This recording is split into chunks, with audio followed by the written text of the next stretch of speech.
Hello అండి. Welcome to మనూస్ love world. ఇవాళ మనం మునగాకు పెసరపప్పు కూర రెసిపీ ఎలా తయారు చేసుకోవాలో చూద్దాం రండి. ఇది చాలా పొడి పొడిలాడే కూర అండి. మునగాకు ముందు నీట్గా కడిగేసుకొని ఒక్కసారి నీటిలో తెరలించాలండి. ఇదిగో చూసారా, ఇలా నీటిలో ఒక్కసారి తెరలించగా ఆ తర్వాత పెసరపప్పు ఒక హాఫ్ అన్ అవర్ బిఫోర్ నానవేసుకోవాలండి. ఒక కప్లో ఒక 2 గుప్పుళ్ళు హాఫ్ అన్ అవర్ బిఫోర్ నానేసుకోవాలి. ఆ తర్వాత పొయ్యి మీద ఇలా ఒక పెనం పెట్టుకొని దాంట్లో కొంచెం పోపుకి సిద్ధం చేసుకోవాలండి. లైక్ నూనె, ఆవాలు, జీలకర్ర, మినపప్పు, శనగపప్పు, దాంట్లోనే కొంచెం పసుపు వేసుకొని ఒక్కసారి చిటికెడు పసుపు వేసుకొని దాంట్లోనే కొంచెం వేగనివ్వాలండి.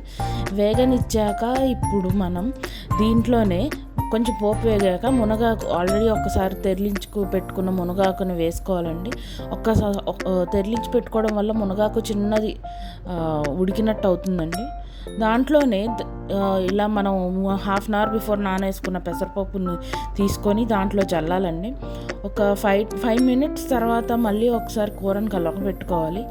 మళ్ళీ మూత పెట్టేసి ఒక 5-10 మినిట్స్ లో ఫ్లేమ్లో ఉంచుకొని చేస్తే మునగాకు పెసరపప్పు కూర రెడీ అయిపోతుందండి.